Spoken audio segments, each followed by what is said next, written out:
Au XIVe siècle, la chrétienté était déchirée.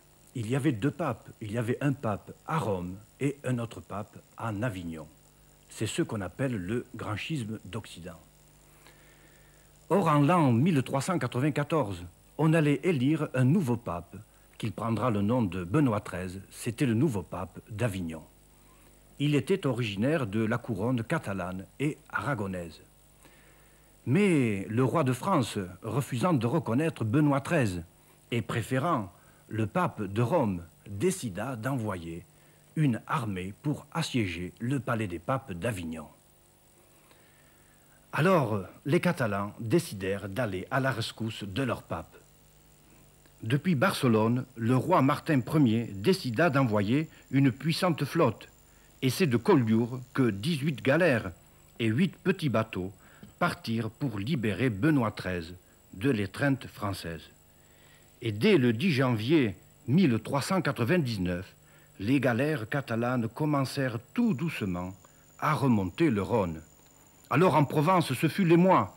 Les représentants de la ville d'Arles allèrent parlementer avec les autorités catalanes qui avaient établi leur état-major près du pont de Trinquetaille. Et voilà la réponse que firent les Catalans. Nous venons châtier les Avignonnais, coupables d'avoir infligé à Benoît XIII insultes et ignominies. Mais nous alors, les gens d'Arles, vous n'avez rien à craindre, mais quiconque opposerait de la résistance serait traité plus cruellement qu'un païen. Il est temps de mettre fin à toute rébellion contre le vicaire de Jésus-Christ. Alors croyez-moi, si en Arles ce fut l'émoi, en Avignon ce fut la panique. Le pont Saint-Bénézé fut aussitôt puissamment fortifié, le Rhône fut barré avec de grosses chaînes. Bref, on se préparait à la guerre. Dans son palais assiégé, le pape Benoît XIII n'avait pas perdu son temps. Il fit envoyer un message secret aux Catalans. Et que disait ce message? Les troupes françaises bombardent la ville, mais sans danger pour les vies humaines. Les vivres se raréfient. Nous faisons la chasse aux chats et aux rats.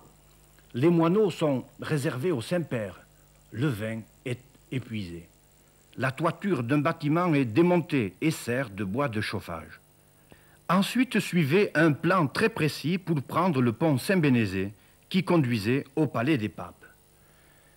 Bref, du côté catalan, on peut dire que tout était prévu, dans le moindre détail. Mais c'était ne pas compter sur l'imprévisible.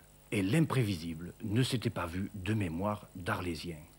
Car, contrairement à ce qui se passait à pareille époque, le niveau des eaux du Rhône était très bas.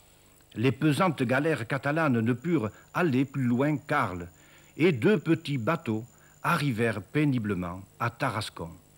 De plus, un hiver très rigoureux s'abattit sur la Provence, comme on n'en avait pas vu depuis longtemps.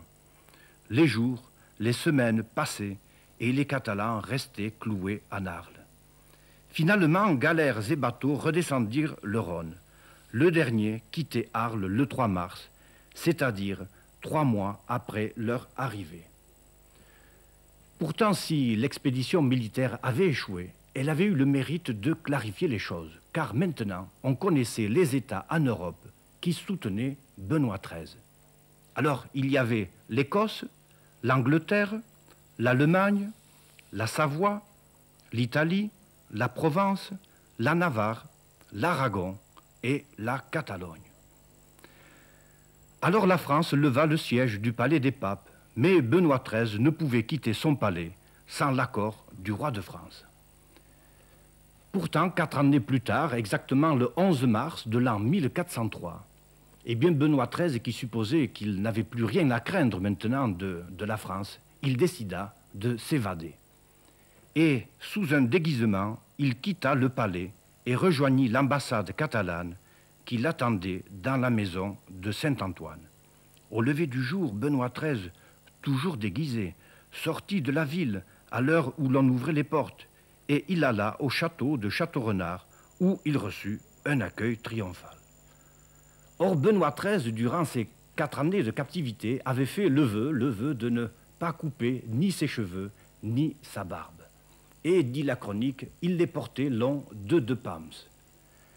Il fit donc couper cette barbe vénérable. Le comte de Provence, Louis II, le pria de lui en faire cadeau. Ainsi, Benoît XIII retrouva la liberté et il augmenta son prestige en Europe. Il alla s'installer à l'abbaye Saint-Victor à Marseille, où là-bas, il causera encore beaucoup de soucis au pape de Rome, au roi de France et bien sûr aux Catalans.